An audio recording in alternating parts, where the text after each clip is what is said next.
All right. Good morning, good afternoon, and good evening from wherever you are joining us from any part of the world. Yeah, this is Boys Mentoring Advocacy Network Global Conversation under the theme Boys Future, Boys Challenge. And today we'll be exploring a topic, boys feminization in the 21st century.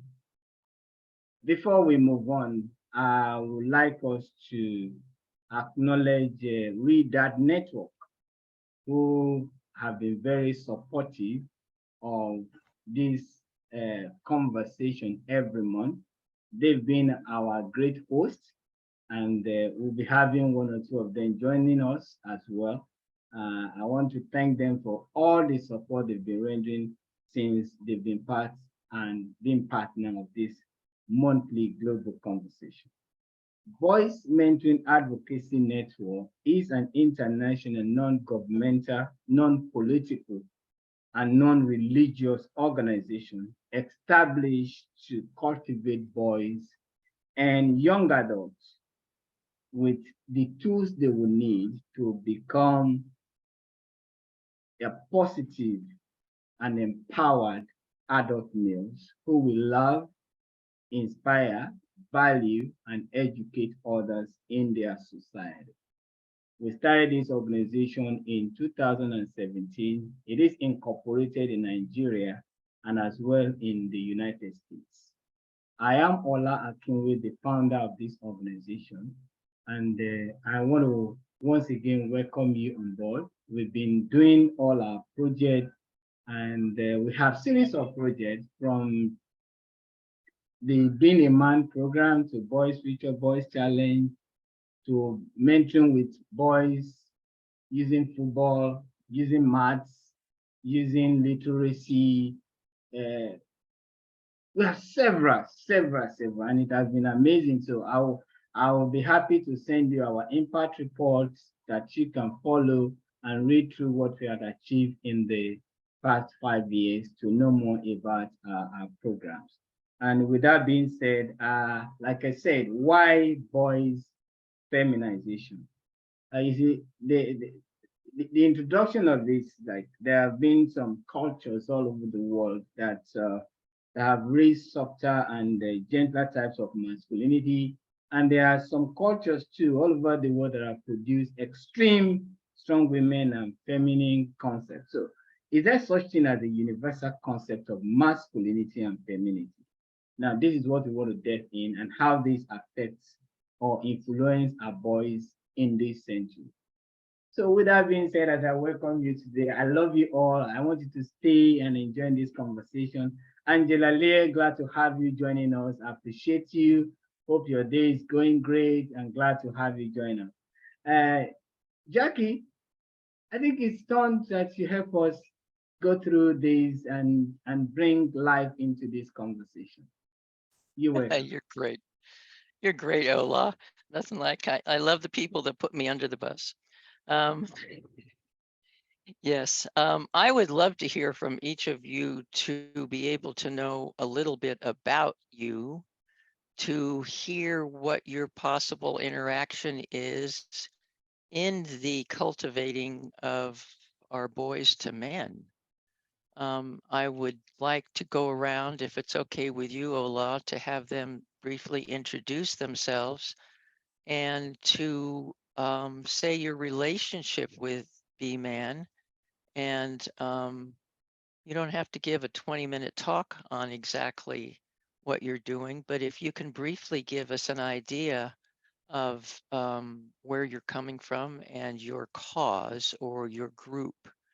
I'm going to start with my good buddy Kenyatta, and she knew I'd start there. If you could, actually, I'm going to preface all this because it puts a little on her head, but she's up to it. She's a strong woman.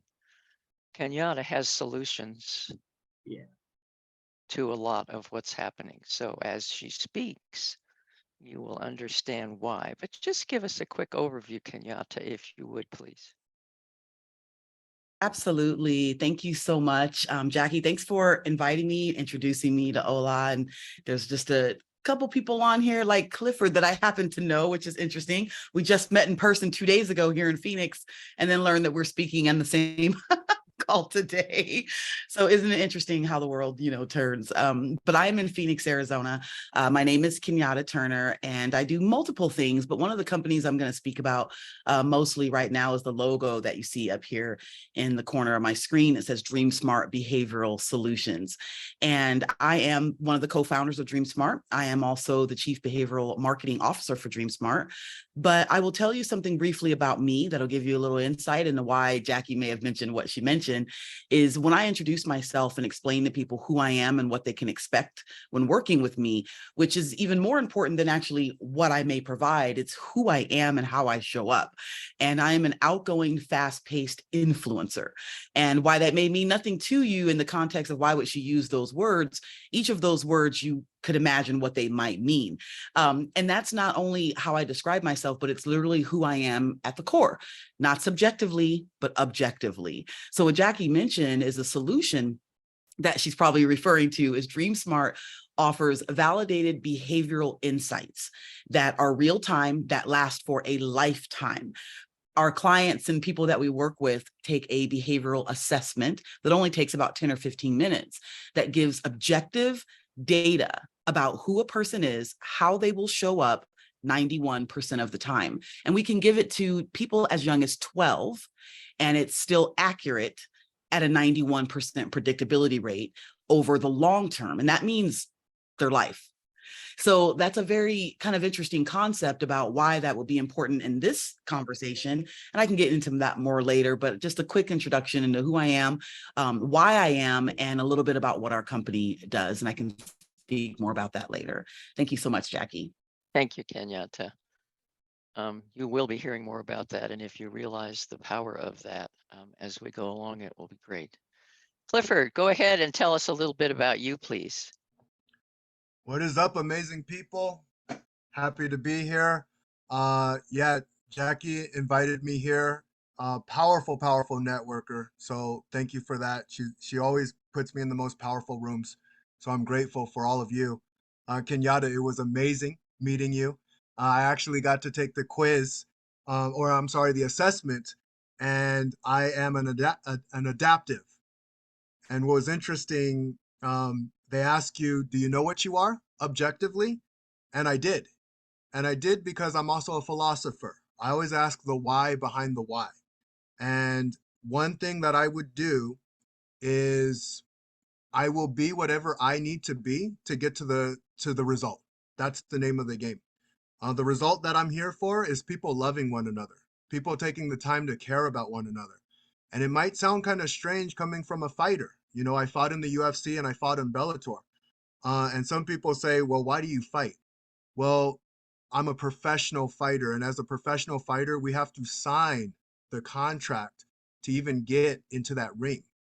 We have to train, we have to be prepared. And the same is true in business. The same is true in sales. The same is true in life. And so I'm also a professional liver. I'm going to live as much life as I can. And as I learn more and more about this journey, you get what you give. And I just give my heart out. I give my heart and my soul to people, and people give back to me. So every time I learn about someone, I understand someone, they take the time to learn and understand me. And as I've played this game more and more, I realize we're all way more the same than we are different. We just look at our differences and it can separate us, but our differences can also bring us together. And so I'm here to remind people we all belong here and we all should rise one another up. Beautiful. Absolutely right. Absolutely. Thank you, Clifford. Kurt, go ahead and introduce yourself, please. I'm another you, loving. I've been an educator all my life, totally about peace, and that's what is a moniker. The mantra and the vision for the Peacemaker Circle is peace in everything. Everything. with peace. So imagine right now, and we can do this now, because without doing it, without being the peace, we cannot give peace. So I'm leaning forward, and we're all pretty much seated. Put your hands on your lap like as if you're holding a tray. And as we are ready to breathe in, then backwards bringing your hands to your heart, say peace in everything. As you bend forward, breathing out, everything with peace. It's peace in everything, everything with peace. Peace in everything, everything with peace. And as we do this, that mantra attracts it. That mantra attracts inspiration. That mantra brings forth the resonance. And when we do this long enough together, we actually will start to have everybody breathing at the same time. Scientifically, that's true. We do not have the time for us to do that right now. But we will be able to do that across thousands and thousands of miles. That's the research done with IONS, which is the Institute of Noetic Sciences. And I'm familiar with board members and all kinds of people on all of these organizations. Why? Because I am just another you. Thank you. Beautiful. What a wonderful way to start. Thank you so much, Kurt. And it's for all of us to pay attention as we go through this time together. One of the quotes I love is, "Being at peace is my greatest strength." And in so doing, what I do is I see it and feel it in others. Thank you so much. You and I need to talk. We can go on for hours. There's no needs. It's always we get to. Yeah, we get to. Absolutely, we get to.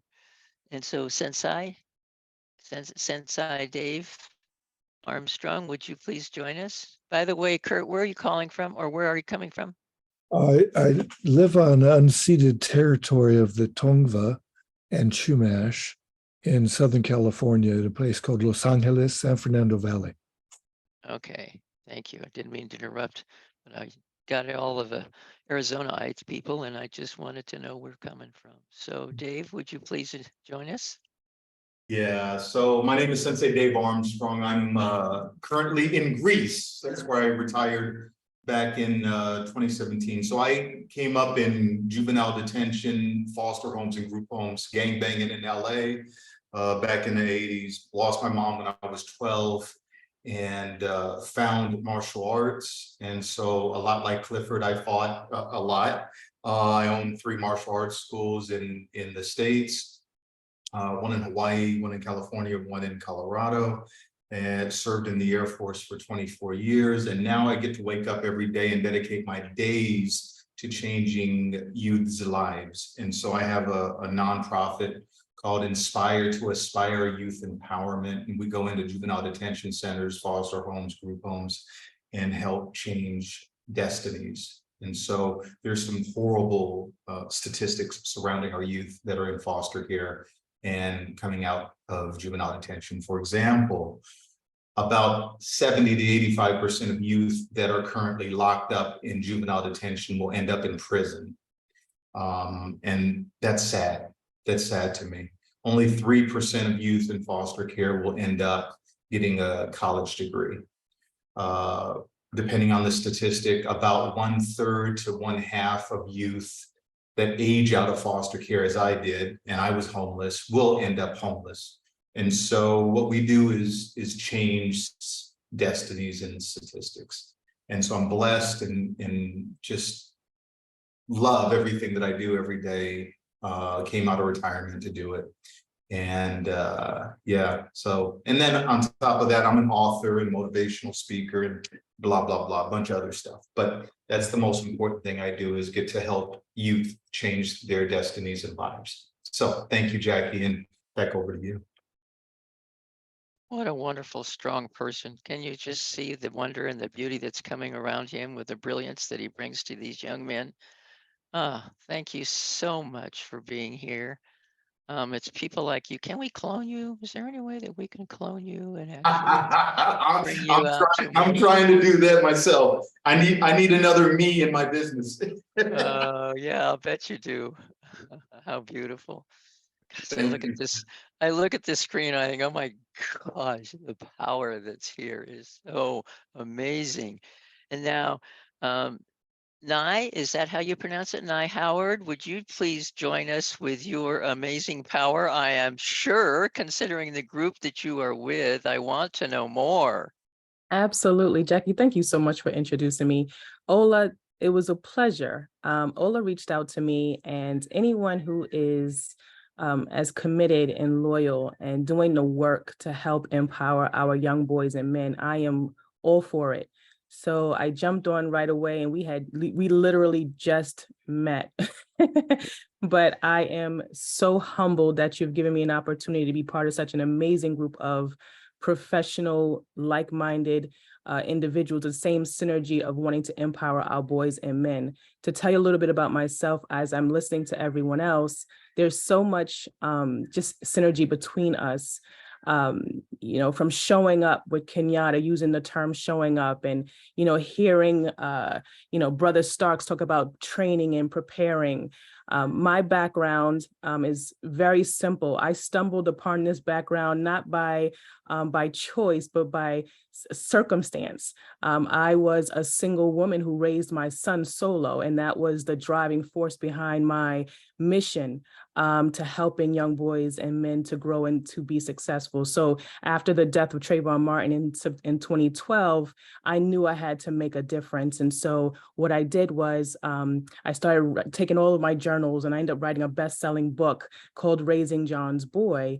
And then I end up turning around and getting on my knees and saying, God, I need you to use my platform. What could you do? And the Lord had put in my spirit, you need to create an Essence magazine for men. And I said, well, I'm a therapist. I have no idea how to do this. I'm a mental health therapist. And so he said, yeah, but you got to do the work, because obedience is greater than sacrifice. And so I got on the horn, and I started on the computer and reached out to every stranger I reached out to was who I needed to bring the first issue to life. And from there, now we have behind me, we have Thoughts Magazine, which is a publication that I feature, which is specifically for men of color. So I give young men and adult men an opportunity to share their stories, their narrative, to be able to really, really resonate with each other and build each other up through this platform. And I knew that Thoughts Magazine needed to have an undergird. And so the Lord asked me, what is it that you want? And I said, I want young men to be strong. So the name of my nonprofit organization is called Young Men Strong. Young Men Strong is specifically designed for young men who are growing up in single parent households.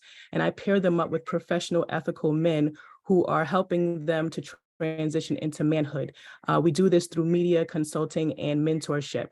And so we meet on a weekly basis, and we tackle things such as topics that we're going to be discussing today to ensure that our young men are walking the right road and showing up the way Kenyatta said, and the way that we need them to show up as women and as families.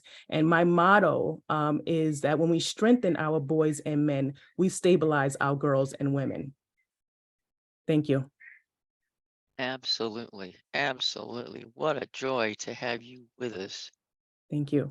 It just totally reinforces exactly what we're doing. And it's beautiful to see from whence you all come, and to see what you have brought through that. I mean, probably everyone on the screen can say the traumas, should anyone listen, that they have been through, and now what has happened because of that. So many times we have to be dragged through what appears to be unbearable challenges, and yet the miracle, as far as I'm concerned, of what happens afterward on that path. It's a matter of respecting the process, I think, more than anything, and savor the waiting. And you're absolutely on the other side of being able to now bring others through that path. Thank you, Nye. Is it Nye? Do I make it Nye or Nee? Actually, it's Nija. It's Nija Howard. Nija.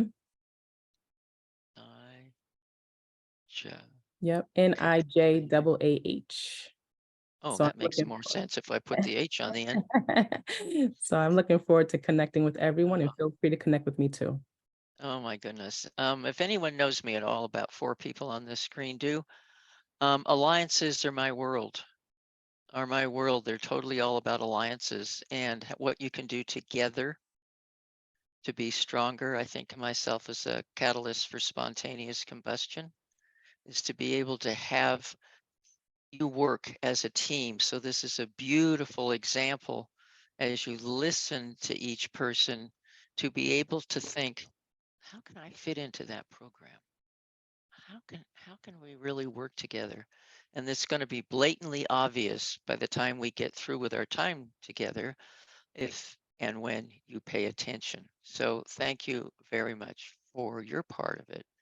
Angela, my dear friend Angela, this woman is amazing. She is moving so fast in her world with youth and empowering youth to take control of their emotions. Go for it, Angela. Thank you. So, at the risk of, I am called upon by my soul to really speak truth. And so I have access to ascended master knowledge because my soul is an ascended master. And this doesn't make me any better than any one of you. You all have a powerful soul, but it does mean that I can bring down some very angelic truth. And right, teach children to deal with their emotions, because it is the emotions that drive behavior. It is the emotions that drive decisions. It's the emotions that make our world colorful. So what I noticed in this group is that there are a lot, the men that have spoken, all of them are very balanced in their masculine and feminine energy. It's a total balance, because there's nothing wrong with anger. There's nothing wrong with fighting. But when you can bring love into that, when you can balance it with the feminine energy, then fighting becomes standing up for what's right. And so with Sensei Dave, I believe that, he brings that kind of understanding to children when he's teaching them martial arts.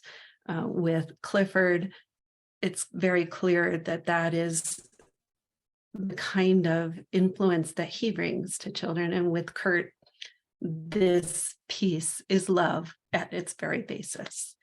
And so really what I'm about is teaching children that who they are is who they're supposed to be. Because so many parents put expectations of who their child will be. And that is a construct of the parent, has nothing to do with who their child is. And I'm a huge advocate for children to be who they're meant to be. And that's all I have to say. Thank you. Great. Thank you, Angela. And she does it so well in her books that she really gives them the strength to really see who they are without having to be shit on all over the time. So thank you for being part of this. I really respect you for taking the time to be with us. It's beautiful. And we have not heard from Fidel. Are you with us, Fidel? I would love to hear who you are. I wonder if we're going to get that lucky. Yes, hello. Oh, everyone. good. We never know when we only have a, that Yes, kind of a yes. face up there. Is Um, that person really there? Or are they really just yes, holding I'm there. space? I'm there. Yes, thank you very much. My name is Fidel Rutaisire. I am founder and executive director of the Rwanda Men's Resource Center based in Rwanda, Africa, or East Africa. So I'm a gender activist, and we are working with men and boys to promote gender equality, to promote positive masculinity, and we work with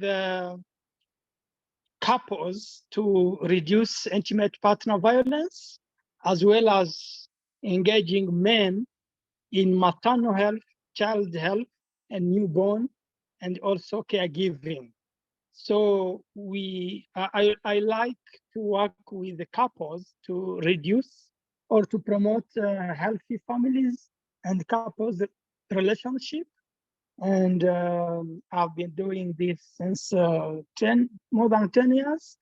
And I'm glad that I'm helping some families to have healthy relationship. Thank you. And I'm glad to be here. Thank you. Oh, we are so blessed to have you here as well. The more perspectives that we have globally, and we have extreme contrasts in countries all over the world, that's where we start, is awareness. And obviously you have been aware and are doing everything possible in Rwanda to not only mitigate, but to be able to start a new story, a new verse, a new way of looking at life that that hasn't been seen before, obviously. So let's see, we have left here, we have Tony Porter. Would you like to join us for an introduction, please? Hopefully. Maybe Tony is not there. We'll see. Tony Porter, calling Tony Porter. Maybe we're not going to get Tony Porter. Tony, you there? Yes, yeah, I think I'm Oh, on now. there we are. Hey, I'm sorry. That's okay. I just seen this on LinkedIn and I decided just to jump on and listen for a few minutes. I'm actually vacationing with family. We're in the States. I'm at Martha's Vineyard right now. Pretty cool place, historical place, in regards to the experience of Black people and enslavement. Massachusetts being the first state that abolished slavery, a lot of Black folks came up here, settled down. So it's a place many of us visit every year. So I'm here hanging out with my family. And I just seen this, I had a little free time, and I just wanted to jump on and listen. And I appreciate everything I've heard so far. I'm with the Call to Men. We're a national organization here in the States. We have some international influence and experience as well.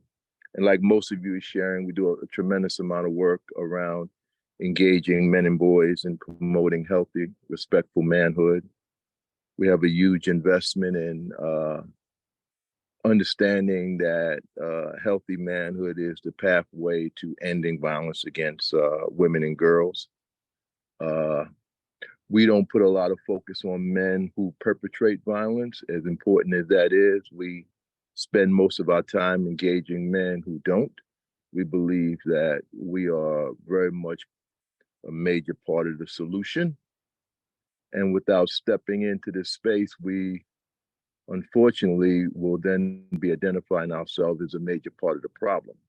So that's our work. And it's cool listening to you all and what you do and hearing all the synergy between we all globally as we all come together to deal with these issues, these important issues. So thank you. I'm gonna listen some more for as long as I can until the grandkids start coming in, and then I'm gonna cut out. Thank you, Tony. We Thank you. appreciate you being here and your dedication to doing that on your vacation Thank is you. wonderful. And obviously, I think your whole comment about working with those that are not in the violence mode, I think it might be typical for most of us to say, let's go correct all those guys, but instead, let's change who's not there and make sure that they are not there. So yeah, I love your perspective, and I think we're going to learn a lot from it. Kurt, did you have something to say? So I wanted to toss in something to Tony and a couple others. This week was a whole program on men's work, so to speak, inner work, big time. And there's a lot of other organizations that have been dealing with teaming with men. There's the Mankind Project, there's the Sterling Men's Weekend, and there's also Sterling actually started with a women's weekend. And the women said, what can you do for our men in regard to getting us to be who we are and to be able to express ourselves as we are rather than as our society or, you know, I'm a macho man or whatever, all that, you know, John Wayne kind of stuff. Yeah. Beautiful, That's beautiful. Yeah. So I'll toss it in the chat, a link to that as well as other things that you might be interested in. Because I'm an educator. Beautiful, beautiful, wonderful thoughts. And the more that we realize is happening out there, the more the collaboration can work. So be sure that you put your contact information in the chat. It is really critical that you do that so that we all can relate to each other. And now I'm going to introduce one of my very good friends who I'm so glad that he's here. Samson is from Nigeria, and he has traveled the path of many of you that have spoken already in Nigeria, both in the prisons and with the police academy and with the women in agriculture and you name it. Samson has pretty much explored it. And I'm so blessed to have him with us. Samson, could you introduce yourself, please?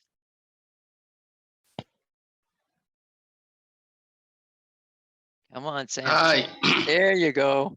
I knew you could do it. I'm Nicodemus Samson. Come on, we can do better than that.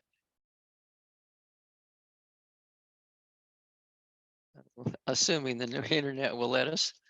It's always our challenge. From Nigeria. Yeah. I have an NGO. And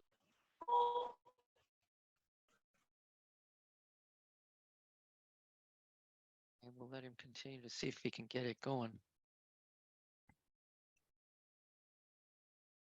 Okay, Samson, we're going to come back to you. Maybe. Maybe not. We hope that we win that round. And we have Deanna. Deanna is my mentee. Deanna, you want to say a couple of words? Say where you're from. People will get a big kick out of that. Certainly. In my part of the world, good morning, but good evening or good afternoon, wherever you are. I am calling to you from Ohio, United States, Cleveland, Ohio. I am a teacher at the Rock and Roll Hall of Fame, where I get to look at a lot of challenges and successes in our world through music and hopefully get students to do the same when they come in for field trips, but also through resources we have online. And I want to thank you all for being here. Thank you, Jackie, for inviting me. I'm very excited to learn. And just this whole time I've been reflecting on how many men have helped, how many men have helped me in my life, again, get to where I am. And so just this whole time, I've just been very grateful for those men. And so I love that we're talking about empowering men and young men and boys so that they can empower others. So I'm very excited for this. Thank you. Thank you so much for being here. It means a lot to me. Bishamu, I'm sure I messed that up. Well, maybe not. Vishnu Sapkota, would you introduce yourself, please? Yeah, first of all, I'm sorry too late. Just a minute, I have out in the home. Namaste, good morning, good evening, and good afternoon. I'm Vishnu Sapkota from Asia in Nepal. I'm a researcher in a child risks of children trafficking as well as resilience of post-trafficking survival. Beside that, I'm a teacher in a university level. I'm working as a Deep Nepal in a non-profit NGO, national level NGO. Thank you. Wonderful. You'll add a different perspective. I love it. And I love it as we see different countries around the world and listen to your way of doing things and what we might learn from that. Samson, are you with us now? You want to give it another try? Can you hear me? Yes, go for it. It's Samson talking. Can you hear me? Yes. I'm Nicodemus Samson from Nigeria. I own an NGO named Unlearning Capacity Building Initiative based in Nigeria. We work for inmates, meeting their basic needs, vocational trainings, scholarship for their children, and even the young ones who are affected by criminal justice system. We have a program for the young farmers and also have a radio program also centered on the need of those in prisons. We also have what we call community-led action project that we train young people to educate their community members on the need to be peaceful and have access to justice using the traditional ways of reaching out to obtain their justice. That is what we are doing for now. Thank you. Wonderful. So wonderful to have you here. Now, I'm not sure if the Real Dads Network is another person or not. Is that any of you with an otter, or is that a real person? No, Real Dads Network? they are organizations that partners with us in hosting this program from New York. Dad Network is an organization that brings fathers across the states, in the state together on a weekly basis on Zoom to discuss issues that affect men, and it's more or less a Black group of men of color who comes together. So I'm a part of that group, and they decided to be our Zoom host every month when we have this conversation. So it's an appreciation to them. We are expecting some of their members to join, but I don't know right now, they are not in, but hopefully they'll see part of the conversation before we shut it down. And since everyone has introduced him or herself now, there are about 2 people here that told me that they won't stay for so long. I think I have Neil and Dave Armstrong, so we could start this conversation with them, and so that we can have a more robust discussion before they leave. So that's my gift. Okay. Okay. Well, that's good that you're able to represent them so we get an idea of what's happening here. Did you have the first topic that you'd like us to discuss, Ola? Yeah, yes, I think the first one is defining boys' feminization. What is actually boys' feminization from the perspective of all the panelists and participants? In 10 minutes, we can allocate 10 minutes for each of these topics, and we can have a synopsis at the end of it, Q&A. So we have about 1 hour, 20 minutes to go. Okay, good. So we'll start with what we had, what we thought of as panelists, whether we get all of them through for 10 minutes. Let's go ahead first. Go ahead, Kurt. Real quickly, this feminization seems to be because so many people are bringing up this stuff about me, we, they, and it, or whatever. And in the old days, so to speak, people grew into who they were by exploring life. Whereas when people are throwing all these ways of being, it exposes them to be able to possibly make the choices that they would have made maybe later in life. Because I do know a man that in his 60s realized that, you know, he got a divorce, then he got a boyfriend. And it's what life offers us to be able to, and I'm just flying by the seat of my pants right now because that's what I do a lot. Maybe find out sooner than later our propensity. I happen to have a feeling that this physical body is just as a Kabbalistic understanding, we are this body as well as the soul, the mind, the emotions, and spirit. The body's the temple of the soul, as Plato said. How are we going to use it to the best of our abilities? And that's where the big quest should be. Because I've taught sports psychology and peak performance practices and stress management and all that stuff.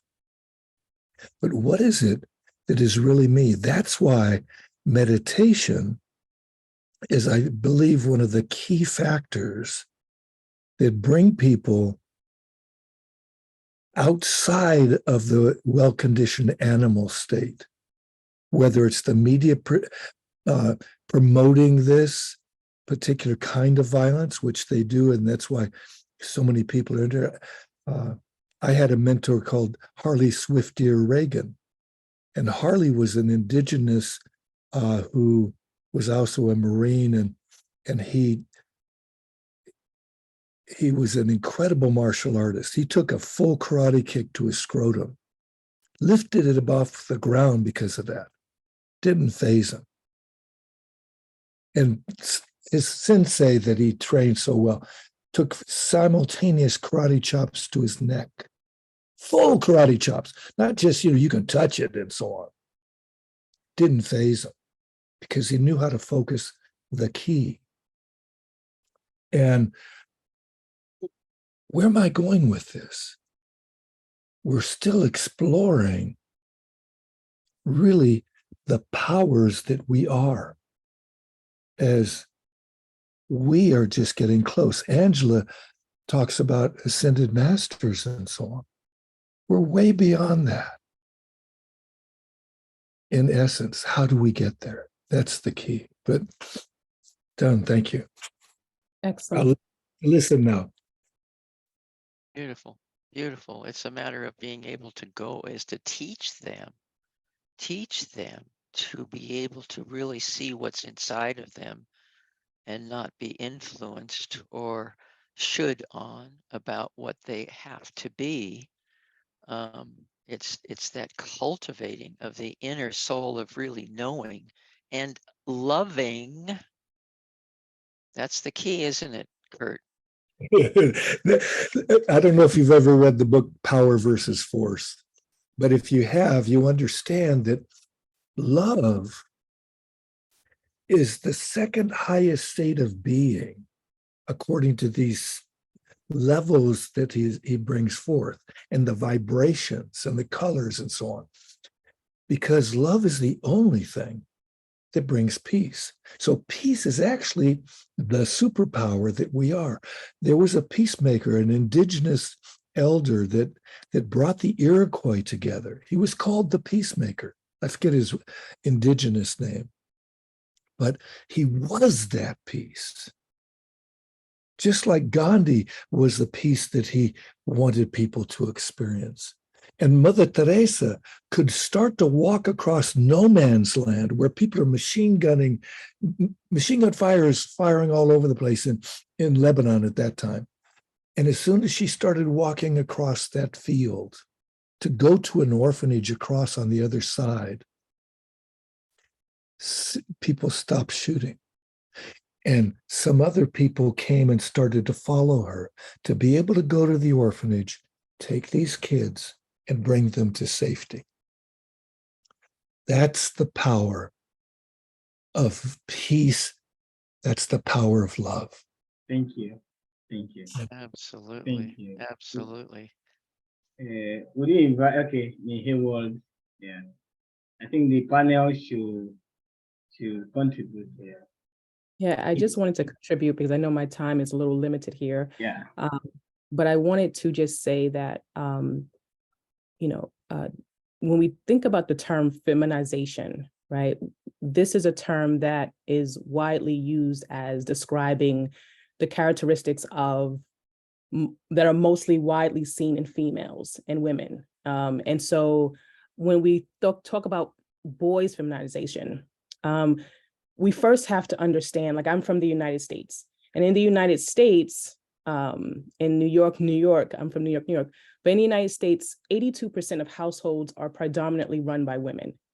And so we cannot unlook at the fact that there are a majority of young boys that are growing up in these single parent households, which means that they're going to have some kind of impact of feminine ways and belief systems and morals and values. And we cannot exclude or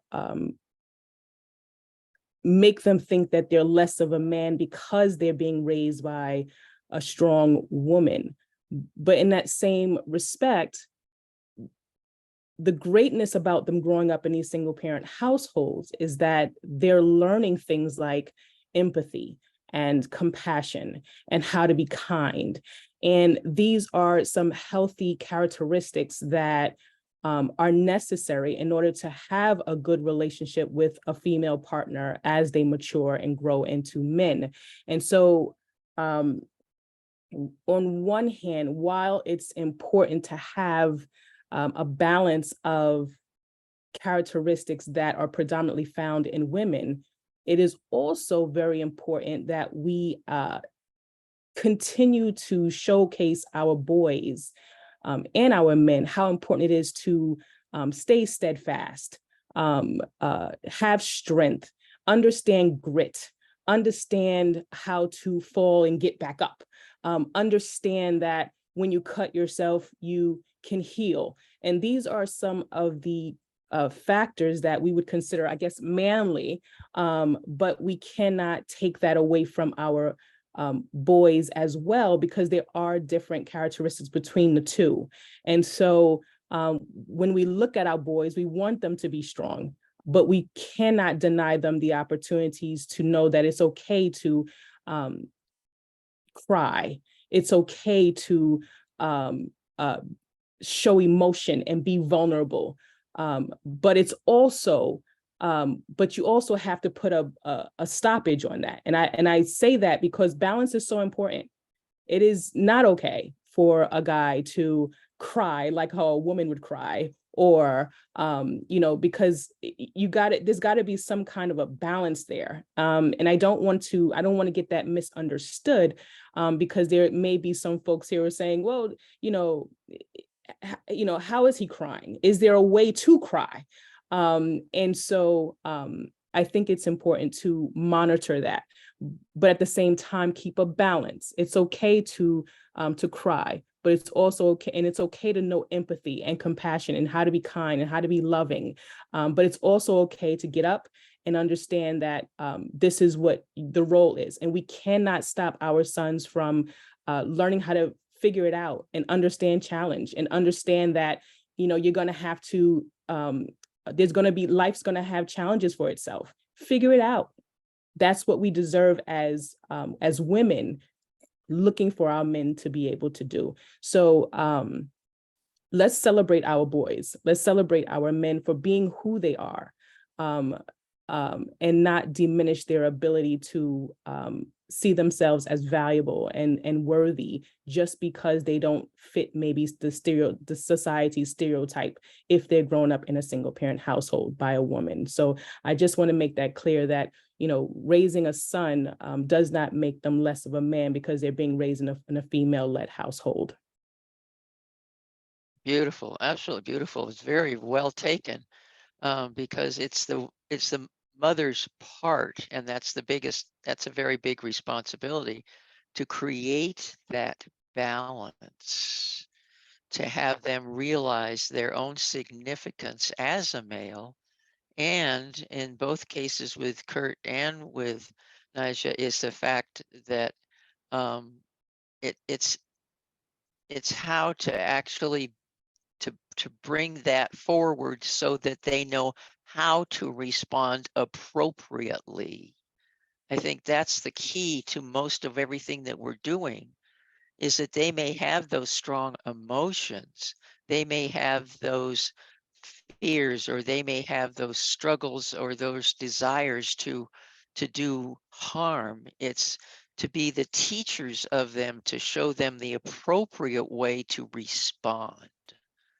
The appropriate way to respond in this world if you're going to get along. That's right. In And the and being I'd able like to jump address. in. Oh, Sorry. go ahead. I No, just no. Go ahead. I wanted to mention that Jackie talked about responding, and responding rather than reacting is part of, well, it's part of being whole. And when you can stop, take a breath, consider that your reactive energy is coming from prior wounding that you received. Look into yourself and heal that part of you, so that then when the same situation happens, you are responding rather than reacting. And that is the other thing I want to say very quickly is that the dance of masculine feminine energy. The masculine energy is to be the container that allows the feminine to create, to move, to dance. And without the container, the feminine energy can just go sideways. So it's very important for each and every one of us to accept our masculine side and accept our feminine side, and acknowledge that when we allow our masculine side to hold that energy so that our feminine side can move into creation, this is the kind of understanding that I believe that children need so that they can express themselves in the way that they're meant to.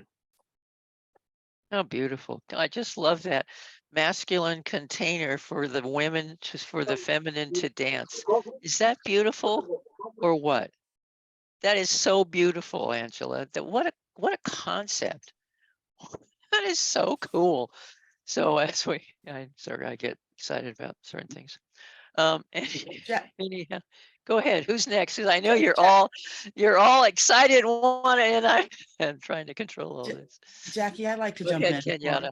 Go ahead, Yes, Kenyatta. for a moment here. I love this conversation. It's so exciting to me to hear, definitely these different perspectives and the way we all see and view this information.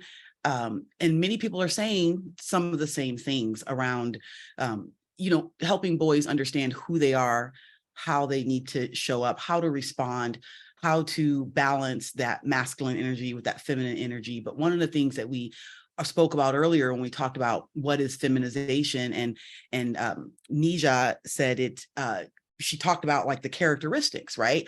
Because that's really, I believe, what it is we're talking about, right? How does someone show up in a certain space? What are those characteristics or behaviors or actions that they take that put them in one side or the other, or a mixture of both? Really, it's how they're thinking, but it's also how we perceive what they say and what it means, but how they feel as well. As Angela talked about, that emotional component, that emotional intelligence, and everything that drives what we do is based on that.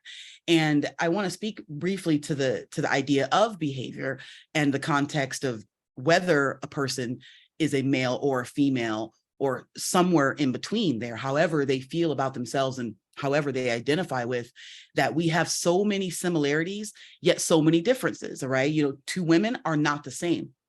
Two men are not the same, right? As humans, we have individual things about us that make us extremely unique in that right. And we oftentimes find ourselves categorizing and grouping certain scenarios about where we think something should fall. Is that a masculine trait? Is that a feminine trait? The energy speaks for itself.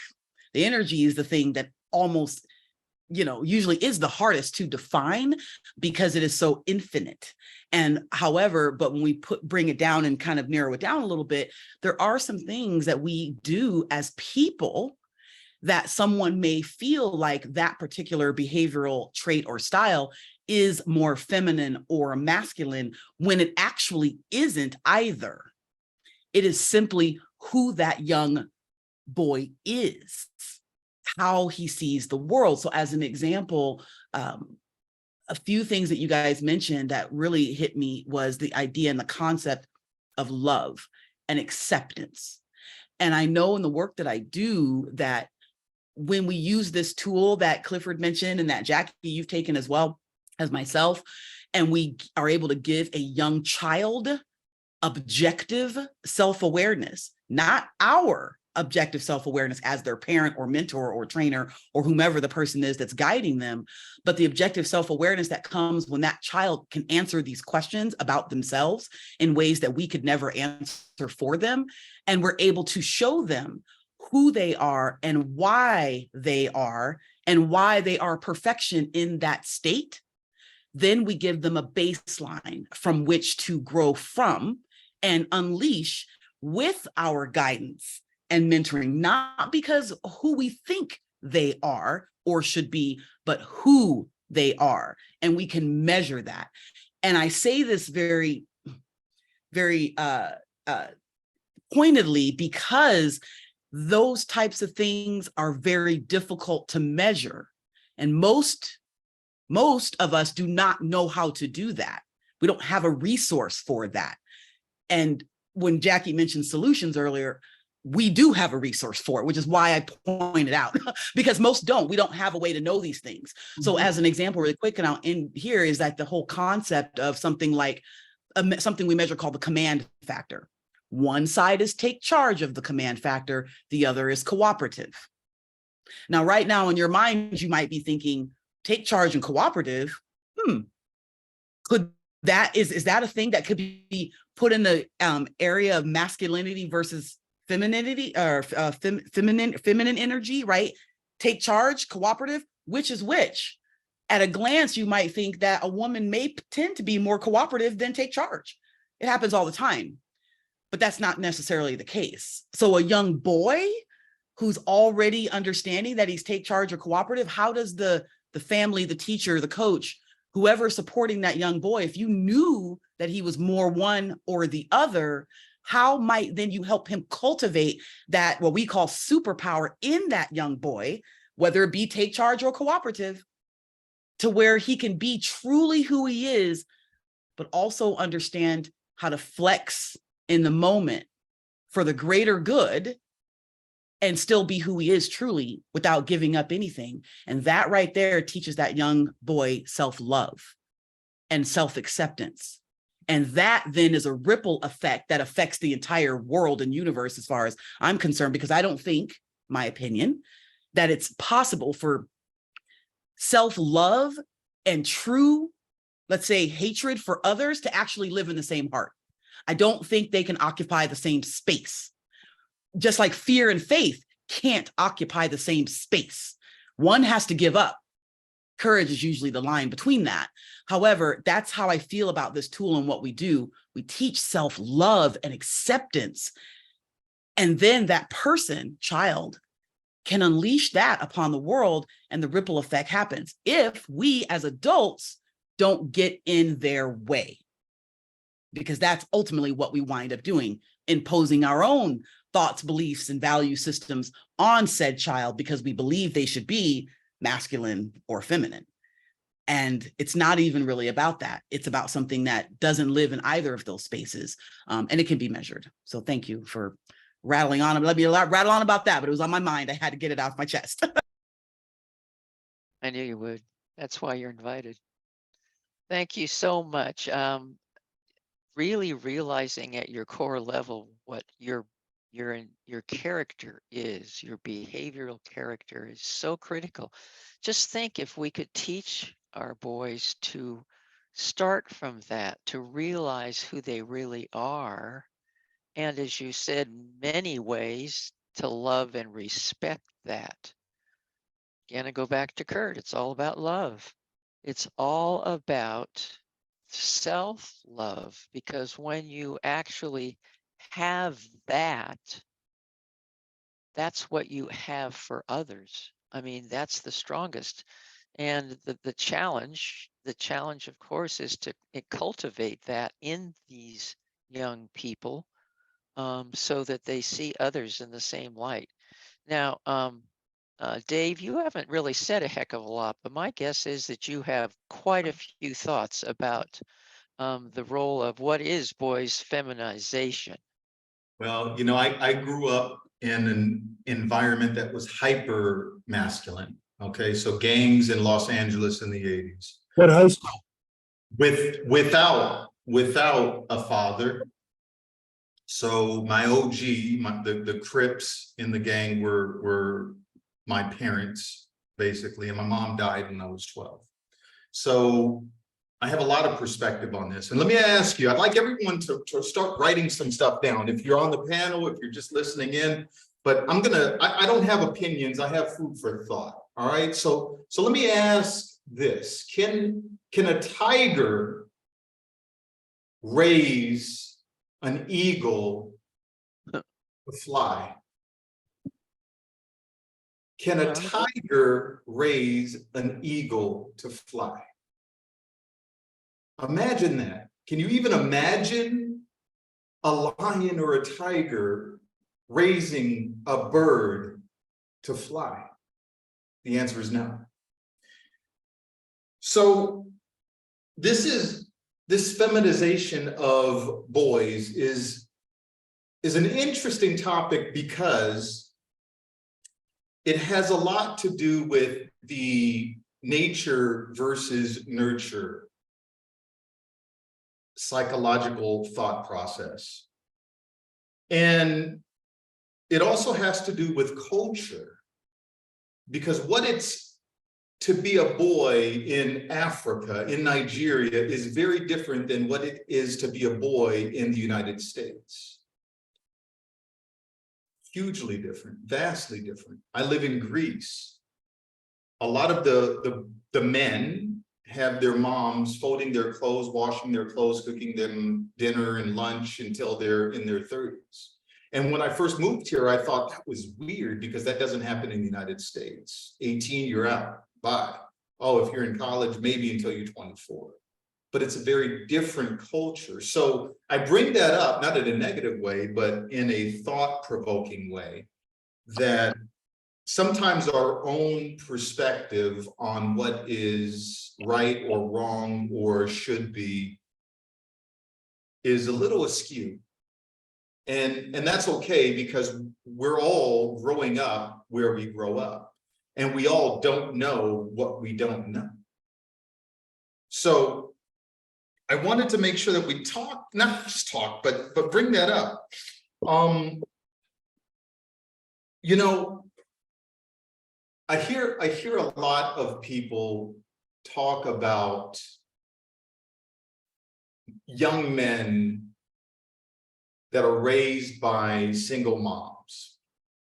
And I think the initial analogy, and we know there's statistics, there's a lot of statistics that show that it's just not good. It's not healthy for a boy to be raised by a single mom.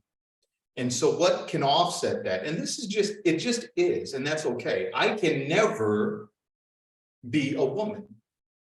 No matter how much I feel like I'm a woman, how much I want to be a woman, I can never be a woman.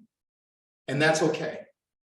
And I feel like in the United States, and it's spreading to different countries now, this in-between state is getting sensationalized of, well, I don't feel quite like John Wayne, you know, I don't want to go hunt and kill a bear and slice it open and cook it on the fire out in the wilderness. So I guess I'm not a man. I guess I'm not going to be a man. And so there's a spectrum, just like anything in life, right? Anything in life, everything we do, there's a spectrum of it. And I don't compare myself to my friends that go hunting. I don't go boar hunting. I have friends here that go boar hunting. I don't want to go boar hunting. It doesn't interest me. Does that make me less of a man? Absolutely not. Does that make me more of a woman? Absolutely not. But I also don't know what it is to bear a child. I've never done that, nor will I. And that's okay. So where was I going with this? So young women that are raising young men, or women that are raising young men. And so this is a huge issue, and we know it's an issue. We have a lot of statistics that surround that, and it goes vice versa. Young men raising girls. I didn't know how to raise my daughter. So what did I do? I sought out a mentor. And so if I can leave anyone with anything besides a little bit of thought, is tangible. What can we do? Is find good role models and mentors for your youth, for the youth that you are raising, or the youth that you are involved with, you're mentoring. Find good people that they can mirror. They can mirror the feminine side, the masculine side, whatever we want to call it. I do most of the cooking in my house. I like to cook. That doesn't mean that I'm a woman. I just like to cook. And so, and nor do I let a guy come over to my house and say, oh, you're kind of a girl for cooking. I'll kick your ass and show you how much of a, no, I'm kidding. So, but it doesn't make me a woman or feminine to cook. And so I feel like, again, there's these opposite ends of the spectrum. I don't dress in heels and a skirt, right? But I do cook. There's a spectrum in that. But I think in order for us to raise healthy young men, being single moms, seek out a healthy, good role model that's a man. Because again, as much as moms love their sons, you can't teach your son how to be masculine. And that's okay, because nor can dad teach his daughter how to be feminine. I'll leave you with some of those thoughts. Thank Beautiful. Beautiful. What a wonderful thought. I just love it. And it's such a good solution. That's another really big solution, is to pick your role models, and to find a way to work with them. Because I think you're absolutely right. You know, a woman can't teach a man to be a man, and vice versa. There are other characteristics and traits, but it's to be able to select the right role model that's agreeable to be part of that. That's a beautiful solution. That is really great. And by the way, we do have the Catalyst Men Network International from Nigeria. I don't think that we have had him introduce himself, or am I missing? I don't think we've had him yet. I wonder if he's really there. Yeah, he joined after we were done with the introduction. So He didn't introduce himself, did he? Okay, well, if anyone notices him come back, let me know. I want to welcome him so that he feels a part of what we're having here. Some of our people that we haven't heard from to any degree. That's Samson. Yeah, you know, that's a good point. Samson, what do you think about Nigeria and about the boys, the feminization? If we can get you to have the internet working. I think Clifford raised his hand. I don't know if you noticed the Jackie. What? Clifford is raising hand from the Clifford is? I I can't mean, see it. Clifford, yeah. He raised his hand, so Yeah, yeah. Clifford has his hand up. I can't see his hand up. He Can't even said, see his he face. said. So he's raised Okay. hand before, yeah. So maybe you let him in before.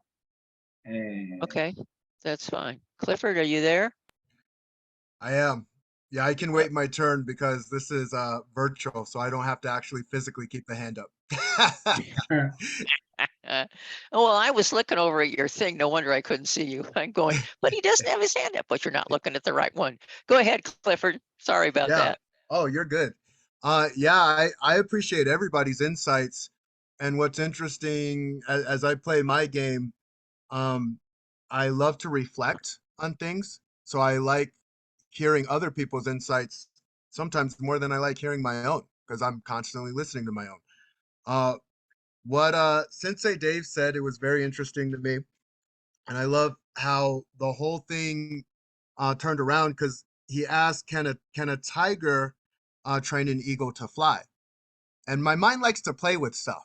You know, it doesn't like just saying like, no, yes, he'll do it at first. And then I backtrack and I look at the bigger picture. And in my head, I said, well, yeah, you just point at another ego. You point to an eagle who's flying. And then that's how you teach them. Um, and then it full circle. That's what he said, mentorship. It's figuring out mentorship. So one thing that I always do is I do my best to be resourceful. And I say there's a solution in everything. There's a solution in everything and anything. And you mentioned something, Jackie, about how to respond appropriately. How do you respond instead of react? Well, sometimes we don't know how to respond until we react. We don't know what that is. And then Angela talked about it feeling whole and being whole. And for the moment, just ask the person, hey, did you not feel whole for that moment? Why didn't you feel whole? Ask questions. Let them breathe. And all the death-defying things that I've done in my life, yeah, I've stepped inside a cage with another killer. Terrifying. It's terrifying. And I haven't even done half of the terrifying things that other people have done, that other humans have done. People fight for us. People take bullets for us. And it's very, very heavy on a human being. Very, very heavy. In fact, many vets come back with PTSD. And as I hear some of their stories, I absolutely understand why that is. You're with your brothers and your sisters, and then they're gone. And there's a saying, blood is thicker than water. And that's the blood, sweat, and tears that you go through with another human being is thicker than the water of the womb. When you're really going through life, you're going through life and you're taking the time to care about that person and love that person. And Kurt, yeah, Kurt, I have read Power versus Force, amazing book. If anyone's down to read that, please do. Love is powerful, powerful. And when you can love because it's easy, you don't get it like you get it when you can love when it's hard. Been married for 16 years. 16. It wasn't always sunshine and roses. Not every moment. Just like, oh yeah, this is easy. Oh, she sees a side, I see a side. We just cooperate because that's just what we do. No, we didn't do that. We learned to do that. We put in the reps. And so, yeah, I'm confused with what I am. Well, why are you feeling that way? I'm just going to ask questions. Usually the solution's in the question, not in the answer. You know, we answer our way into stuff instead of asking the person the question, hey, why do you feel that way? As a fighter, I've been bullied. I was bullied as a kid. And what was really, really interesting, just being able to ask the question, why are you bullying me? Makes them think, makes them step back, makes them, I don't know why I'm bullying you. I goes back to Angela. Are you feeling whole? Do you feel whole? And so every time a person feels triggered or angry or they got to lash out or lean into something, Just ask yourself the question, why am I feeling the way that I'm feeling? That's what I got. Beautiful, beautiful. We just bring so many more perspectives. I love this. This has really been wonderful to be able to hear from all of you. But you know, there's one thing I'm not hearing, and I really would like to hear it. I want to hear what's the perspective of our topic in other countries. In other countries, since Nigeria seems to be, well, we have Rwanda too. What is the male perspective and what is the challenge in your country about the transitioning or the balance of male female in the boys that you work with? Can any of you relate to that? I know I have at least 3 of you on the screen. Samson, can you relate to that? I pick on you because I like to pick on you, but I don't usually win because the winner net tends to win. Samson, are you there?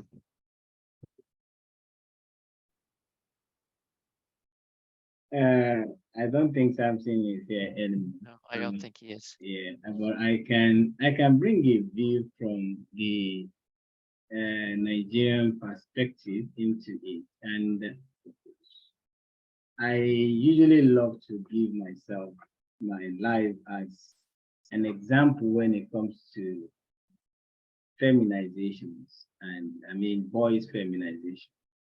You know, typically I grew up in a family where my mother was the head of the family when it comes to financial authority.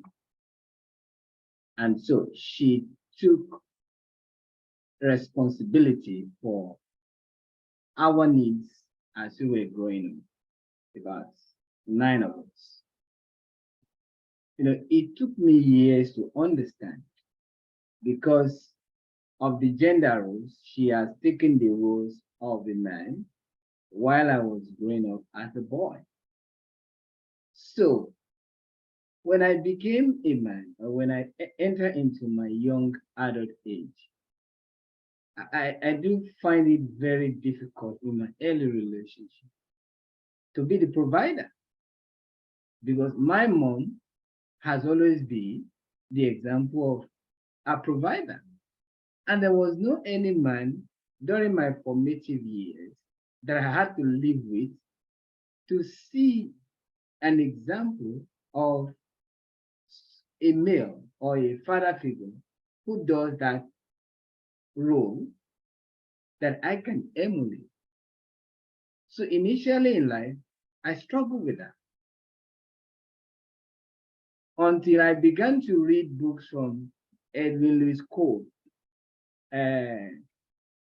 this popular American pastor, Potter, what is his name?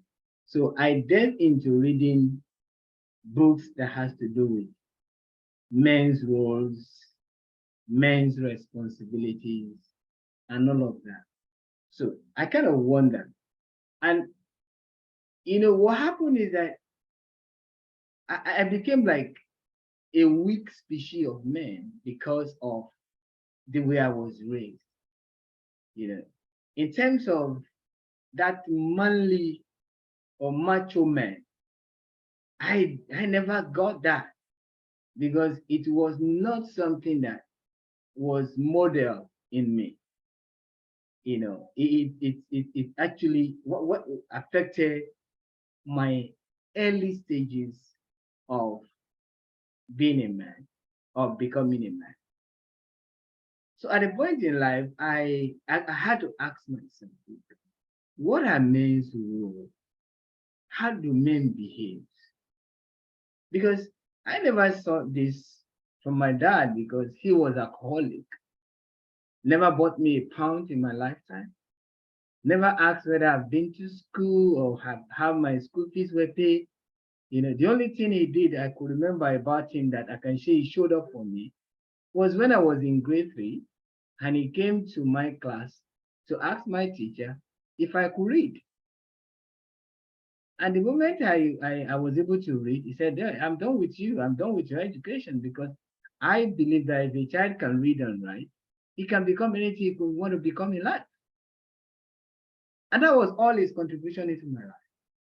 So imagine the number of boys growing up in this kind of scenario who do not have a man that shows up to him. This is how you act like a man. This is what you do like a man. Isn't that boy feminized, even if he lives under his mom? What still? He comes to the house regularly. So there was not even an opportunity for my mother to bring in maybe a man who could be like a father figure to me, or who I can model at that stage of life.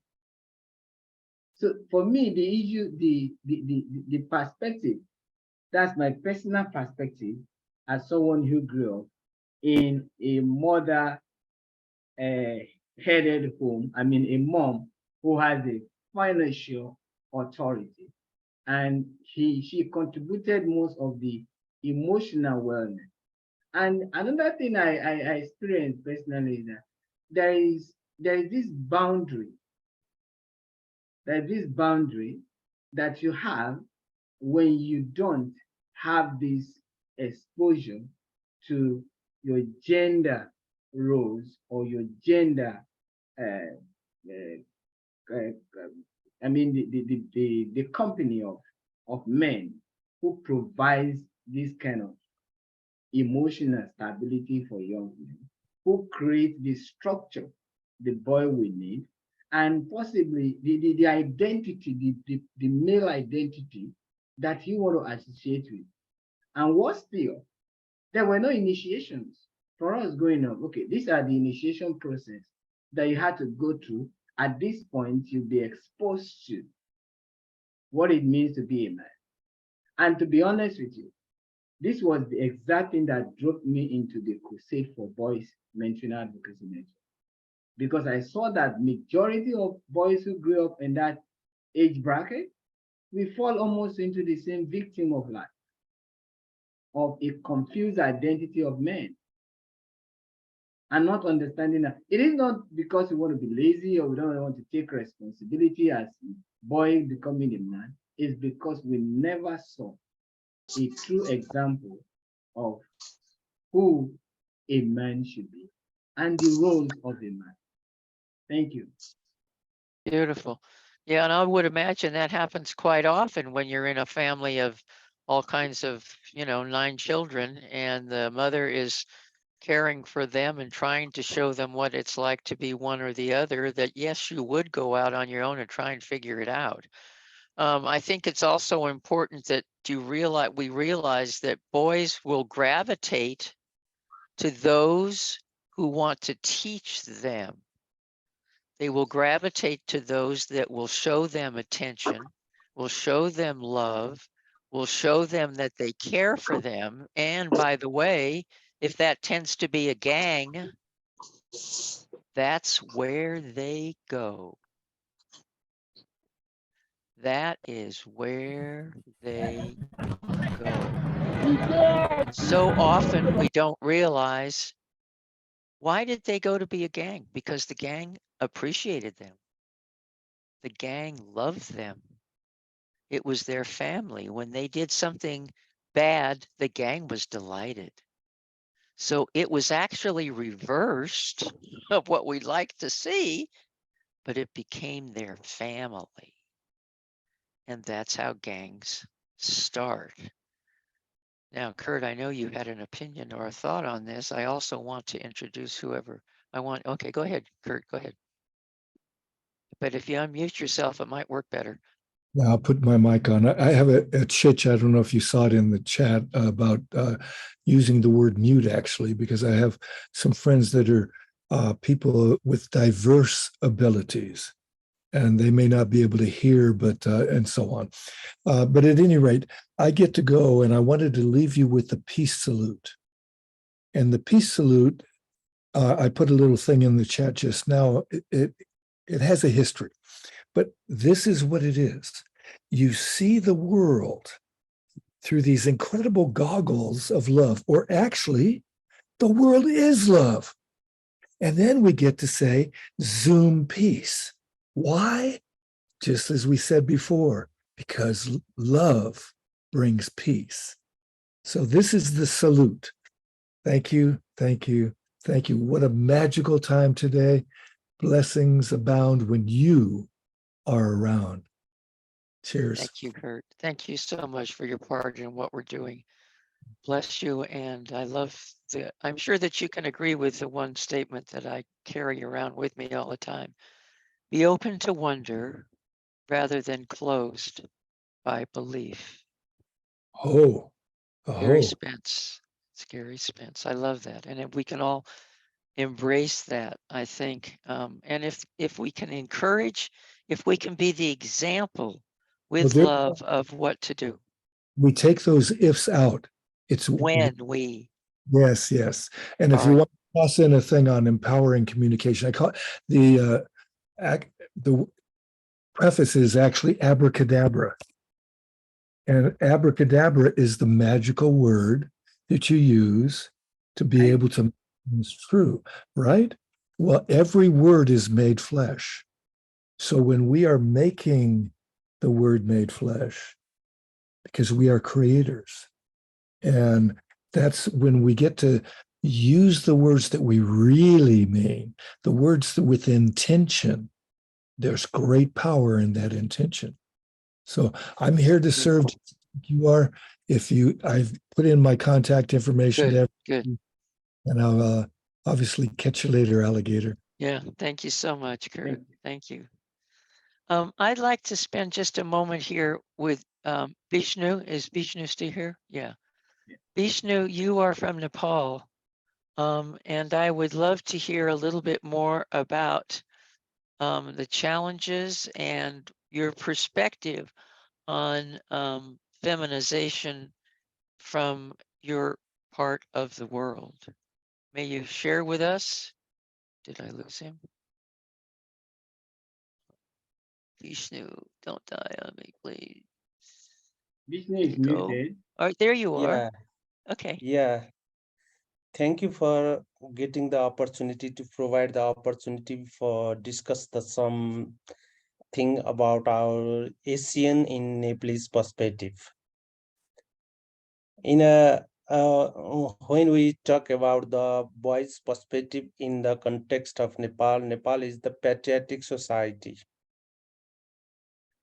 Patriotic society, it means like boys are always powerful. Boys are powerful and the men are the powerful in the context of Nepalese. And that's why here is there were no challenging in the face by the men in the total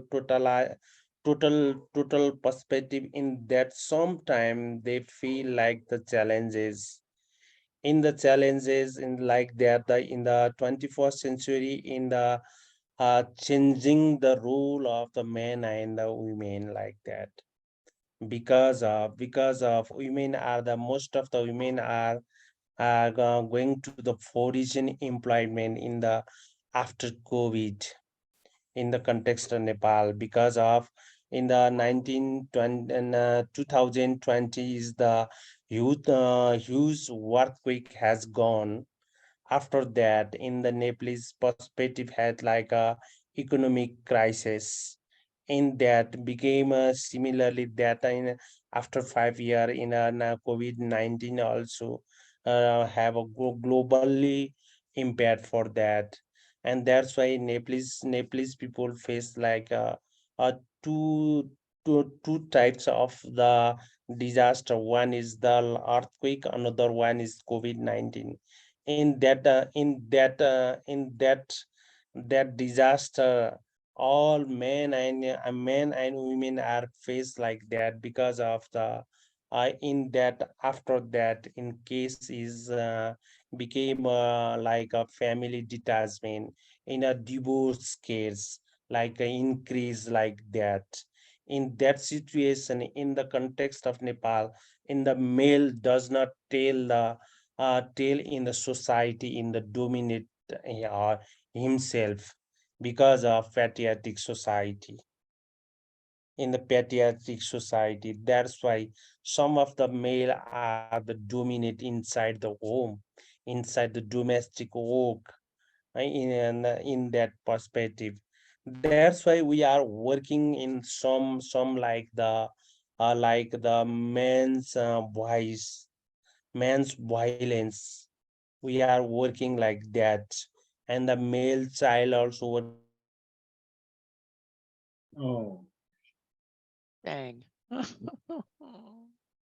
You're just getting to the rest of the story, and all of a sudden somebody turns the TV off.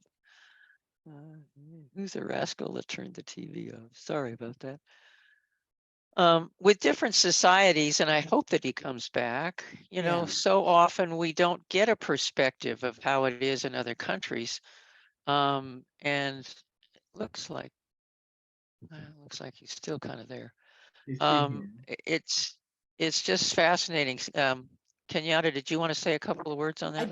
I did actually, and I'm glad he we kind of shifted that conversation a little bit to the societal component of it, because we've been touching on it briefly as through, but just to kind of pinpoint that's obviously a part of this conversation, right? And regardless of whether it's another country or not, it can literally be just the society and the culture within whatever kind of little ecosystem that's happening. It could be a small one in a little part of a city, or a large one in a larger organization, or a part of a state or a country, and things like that. And a lot of times these ideas, we obviously know, are generationally just continuously passed down, from whencever they started, because there are societies and cultures in the world that are matriarchal societies where the women are the power that are running everything. So it just really kind of depends, right, where you are and what a person really is being taught. And I think that's what the conversation is about. However, there's two things that we haven't really touched on that I just want to briefly speak about. And one very specifically is sometimes it appears that these roles are identified and the culture is generationally created around what people's religious beliefs are. Yep. And that could lead to the society, that could lead to wherever that comes from. But a lot of times it has to do with faith. It has to do with how people view the world and why we're actually here, and then what it is we think we should be doing while we're on this earth, depending on what we believe happens after we're not on this earth.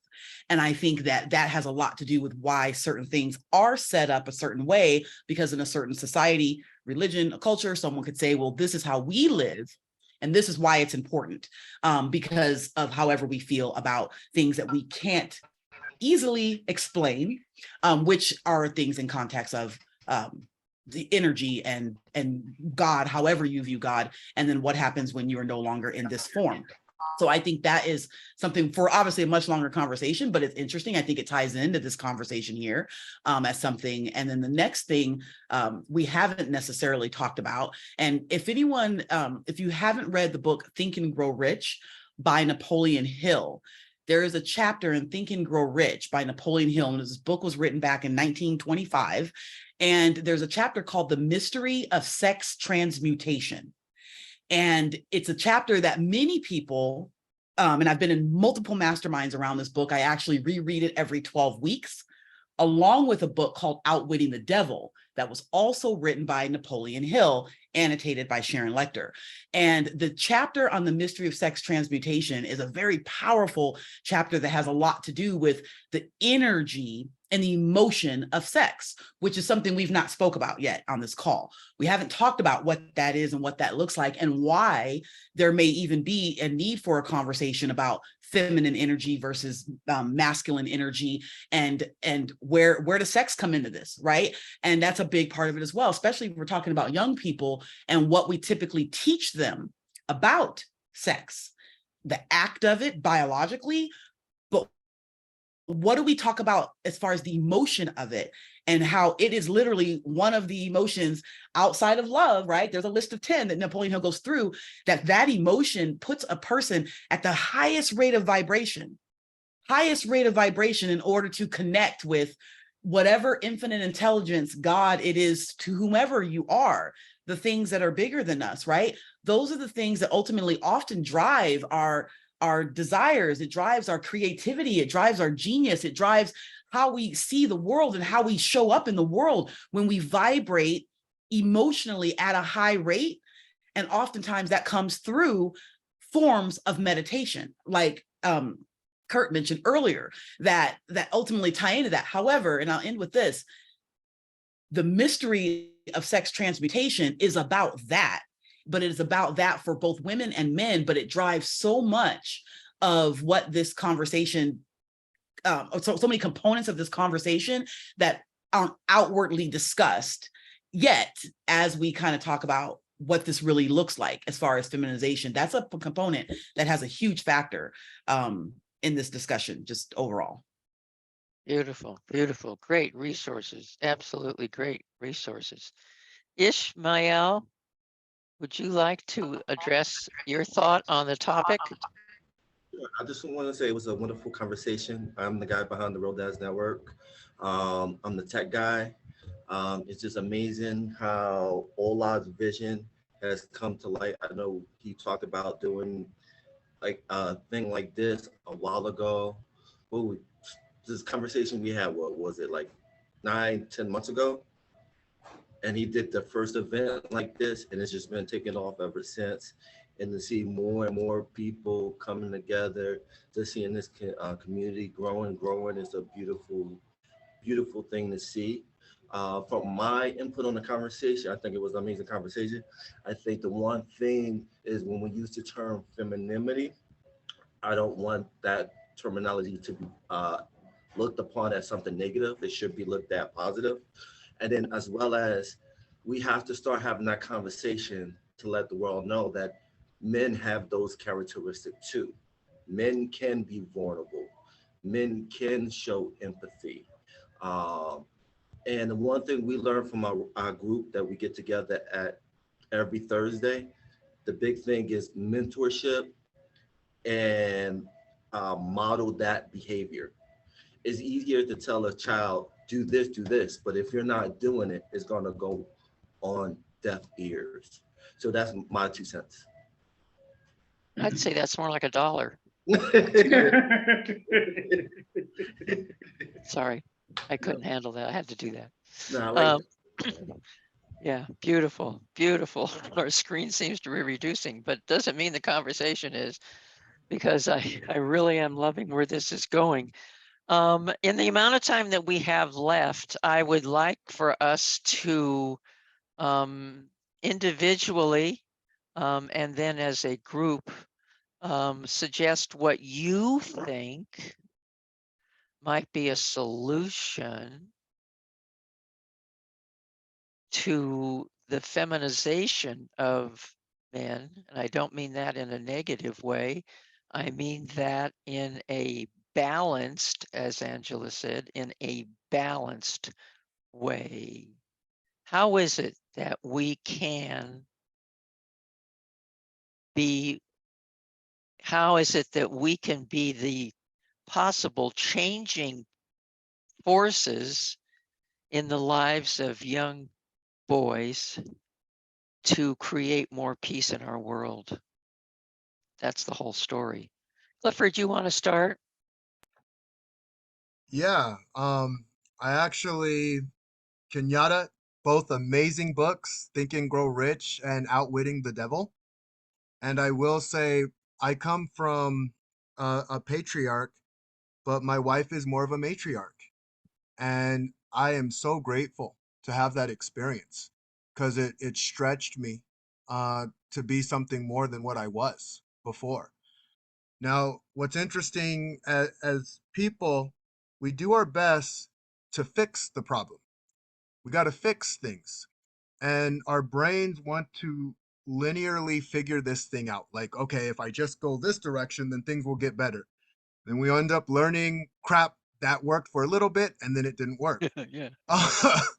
One thing that I will go on is instead of fixing, it's about dissolving. And one thing, Kenyatta's assessment, it does dissolve the problem.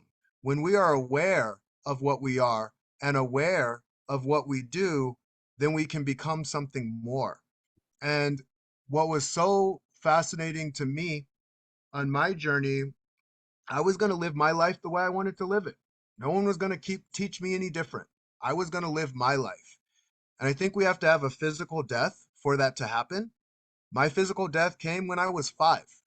I'm a 5-year-old kid, and I saw my grandfather in the coffin, and it scared the crap out of me. It scared me so much.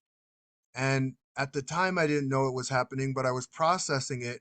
And I said, if I'm going to die, I'm going to live as much life as I can. I'm going to spread my wings and I'm going to fly. And as I flew and I got higher and higher, I got to be around others who fly as well. So I will say nothing is by accident. And the more intentional we are with things, the more the reality that we want to show up will show up. I am honored and blessed to be with powerful men and women like all of you, because you're taking the time to actually think through the problem and then take an action as you're thinking through it too. You need both. And so ultimately, as Kurt was saying, love them up. Well, I invite everyone to just raise their hand real quickly and remember the greatness that you are. Remember what you stand for. Remember who you are. Because when you remember, it actually allows others to remember who they are too. When you feel great, they'll feel great. And the conversation turns into a completely different conversation. Instead of, oh, we got to fix this thing. I am great. I am great. And so that's my solution to the problem. Beautiful. What a nice way to think about it. That's great. I love that. So dissolve. I love that too. You're not fixing. Let's dissolve and become aware and then do action. Those are wonderful steps. Wonderful steps. Kenyatta, besides each of us doing an assessment and figuring out where we are and who the people around us are, what would you say would be a solution to actually being able to make all of this better? Huh? Like that's it, right? Yeah, right. I just thought I'd do it real fast so you'd add something different. I mean, and Clifford spoke to it, and Clifford, I love how you mentioned like dissolve it when you, because really what it comes down to, right, is who you are and how you show up. So, people talk sometimes about a system, but a system is made up of individuals. So what about the individual person? And I encourage anyone who's in the space of teaching, coaching, and mentoring young people to first identify who they are themselves, because they are going to just naturally impart pieces of themselves on the child, because we believe that's what we're supposed to do, and we know better, which we don't necessarily. We just know what we know. And as far as fixing the problem or the solution, I think the question is there a problem? What is the problem? I don't know that we've necessarily identified that either, right? So if that's the case, then all I know I can do, right, is look within and get a deep level understanding of who I am, own that, raise my hand like Clifford said, and be like, yes, this is who I am, not superficially, because I think that people think I need to be this, but because no, I'm truly okay and happy and in love with myself. And if I can truly do that, then every other thing I do, regardless if it's a child I'm connecting with, or you on this call, or whomever, my partner, my friends, my family, whoever, then I am being the best possible version of me, which allows me to easier love them. And there is no right or wrong in that process if I'm truly in love with myself. So I think as we work with young people, if we don't have that makes, it's like putting on your own oxygen mask, right? On the plane, they always tell you to do that before you do it with the child. So again, if we're doing that, which I believe probably many of us on this call are, but we're the 2%. So if we focus on that and continue to focus on that, then of course, however it is we choose to help others, including young men or young women, will resonate with that. And last thing I'll mention is Deanna, I reached out to contact you. She mentioned she was a teacher at the School of Rock. I just have to say I'm a musician. I volunteer for an organization called Girls Rock. I'm a drummer. I'm a bass player. I love working with young people in music because, again, whether you're male or female or non-binary, whatever it is, there is something with understanding who you are and being okay with your level of creativity, because, again, that is another way to express who you are in such a way that you can own it and be unapologetic, about how you choose to show up in a creative space. And I think that's just as important, as all of this. So again, but you should take your behavioral superpower exercise and find out. Yeah. I can pretty much tell you what hers is, but it'd be good for you to do that. And use it for your organizations as well. So if you want more That'd be information, fun. Yeah, contact me. I put it in the chat, and you have to be at least 12 years old to take it. So that's it. Yeah, she'd love that. Oh, that's absolutely beautiful. I won't go into all the ways, but Samson, before we finish up, if hopefully we can hear from you, what can you add for solutions if that is so, if it's needed, or what would you suggest would be the next step in your world? Please, Samson, be there. Never know. We take our chances. He actually did put something in the chat though. Did he? Yeah. Did he Yeah. put something in the chat? Yeah. I didn't see it. Be sure all of you, please put something in the chat of how to get a hold of you. Think parental reinforcement should be encouraged via training. We can also transfer good values through the way we behave. I'm shocked out somewhere not free of noise. Oh, okay. So he can't. He is too noisy. And so Deanna doesn't have anything. Hola. I want to hear from you a little bit more as to what you would think before I give a resounding scenario. Okay. Sorry about that. What I think basically about solution, like you said, I will look at it from the point where my brother Clifford just said about dissolving. I told his part in terms of finding solutions to boys' feminization. Like I told you, Jackie, when I was coming up with this topic, I said it's not going to be a 1 month discussion. We'll be having a part 2 in August, if you remember, because there are areas we've not been able to really address right now. And that's the areas of when you go to the majority of schools we have all over the world, the number of female teachers outnumbers the number of male teachers. Now, and this in a way somehow influences the boys to think more like the teacher wants to create the same disciplinary measure for boys and girls.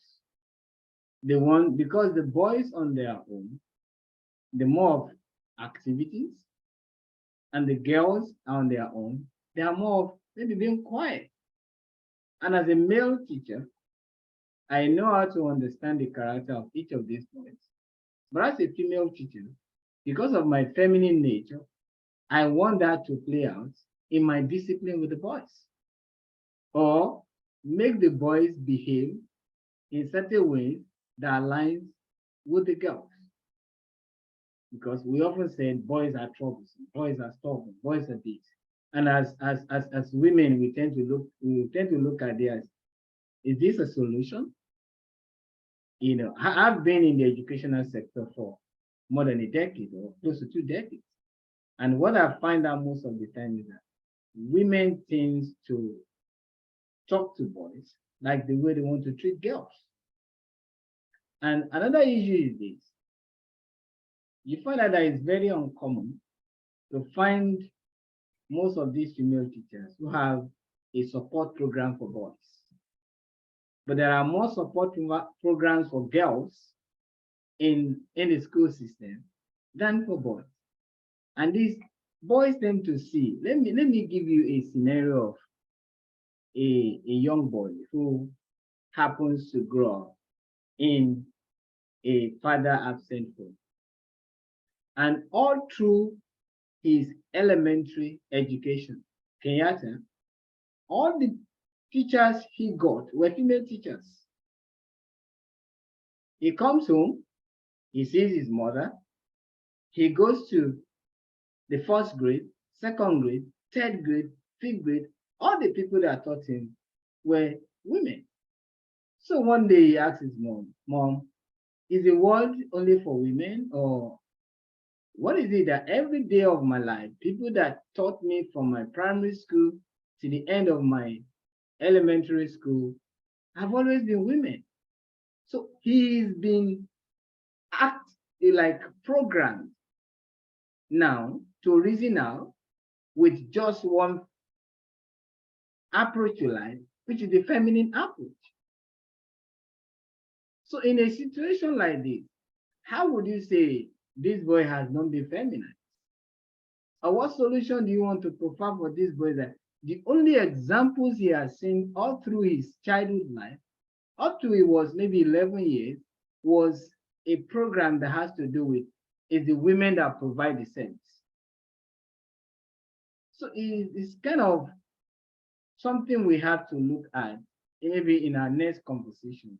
How is our school system feminizing our boys through the overpopulated of female teachers in the educational sector? Absolutely. Beautiful. This is one area that I think in our next discourse we will focus on, because there are other areas we need to actually explore in providing recommendations into how we see boys being feminized. If you now talk about the gender distortions and the gender confusion in identity of boys, which is prevalent now because boys are more confused than ever in their own identities. So how do we handle all of this going on in the midst of our boys? Today you have, I don't want to, maybe you talk about the LGBTQ, you have about 57 genders. Do we need to be 57 genders to be humans? Or we just need to be human beings and accept our biological makeup or how we arrive here? So these are questions that still bothers me, Kenyatta. These are questions that still bother me. Do we have to have 57 genders to be humans? What's wrong with us accepting our biological identity? What's wrong with that?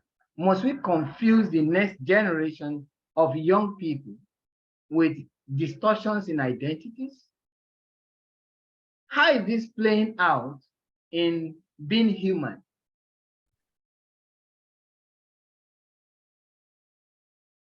So this for me is a long way to solution.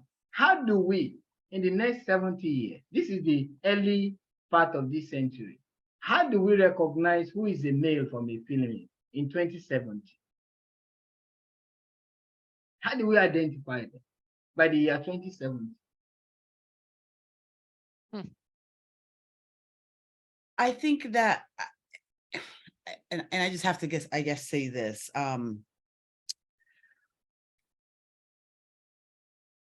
I think part of it is understanding and realizing that we as one individual can't possibly understand how another individual is actually feeling about themselves and their own sexuality or gender, like you mentioned. And therefore, because we can't truly do that, I think what we may experience is happening in this culture, in this day and age in 2023, is that people who may have always for generations felt a certain way, but did not feel comfortable talking about it and being open about it because of the structures of all the things we've already spoken about, the roles, the society, the religion, the matriarchal environment versus patriarchal. Because of all of that, we don't know. I believe we don't know that people haven't always felt some sort of lack of true understanding or acceptance in that, but may have been quiet. And now maybe they aren't, but it always was, but now they aren't. So I think as we look to the future, 10, however many years ahead, that we are now in a state and a time and being of an evolutionary mindset where it's more and more comfortable for however you feel, whomever believes it's to be true or not, or should be or not, and whatever you believe as the individual, it's almost like it's not our business in that regard, right? Because we can't be them. But if we can be open and allow people to the freedom to speak and not be oppressed or suppressed, because we do that to humans for all different kinds of reasons, don't we? All kinds of reasons we come up with why what you feel and think isn't cool, and we're not going to allow that over here because of this. I think as we evolve as humans, that's how I see the world, is going in a direction where regardless of how you feel, you are given an opportunity to express that, even if it isn't the conventional thing or isn't the thing that people agree with or not. And I think that is more powerful and more human than almost anything else, because we have been and we continue to roll in societies where certain things just flat out are not allowed, regardless of the topic. So that's my little soapbox about that. Beautiful, beautiful. Well done, Kenyatta. Really well done. That really brings a lot to the forefront. I love it. So many wonderful thoughts. The evolution of our mindset to freedom to express. When I look at this entire thing, to me, it's understanding the differences between male and female, of which there are in their look at the world, catering to each of those strengths and mentoring them with self-love first, and dissolving issues by being respectful and listening to other people, and to be open to new thoughts. And to that end, as you see the people on this screen, we need more male mentors. Absolutely. Looks like Ishmael has his hand up too. Did he? Oh, thank you. Thank you, Clifford. I didn't see it in the background. Ishmael, the resounding finale is yours. I appreciate that, and I feel truly honored and humbled. I think personally, what I loved what Ola did in the previous conversation when it came to mental health and young boys, he let the young men lead the conversation. Good. And I think Good. one of the big taking points from this conversation in the future, we should let them lead the conversation. Absolutely. As Yada said earlier, we may not have all the answers. We don't have all the answers. Again, we don't know how they feel. We don't know how they think. So creating a platform like this for them to tell their truth without us telling them, oh, you need to do this, you need to do that. Sometimes the kids just want you to listen. That's right. And process it. Don't give me advice. You know, if I get advice all the time from my parents and everything like that, I just want you to come into a place to listen to me, take time, digest, and then if you want to imply what you suggest it, but don't try to implement it, because again, kids are going to rebel. Right. At the end of the day, you tell them don't do this, don't do this, don't do that, shunning your feelings, they're going to do the total opposite. So I think from future on, let's let the youth lead the conversation, whether it comes to the conversation on femininity, when it comes to sexuality, when it comes to mental health, let them lead the conversation. Because if you think about the whole totality of the whole world, there's nothing out there that allow kids to be the forefront of this discussion. And we talk Beautiful. about they're the future leaders. How can they lead if you don't give them something to lead to? So that's Beautiful. one of my other 2 cents. Beautiful. Thank you so much. Ola, I think we have started a wonderful seed. I love the people that are here because you are all dedicated to listening and mentoring and change. Ola, thank you so much for this opportunity to be part of this. Now let us go into the world and remember that coincidence is God choosing to remain anonymous. Mm. And let us respect the process and actually savor the waiting of how our impact can ripple throughout the world through the boys to become men.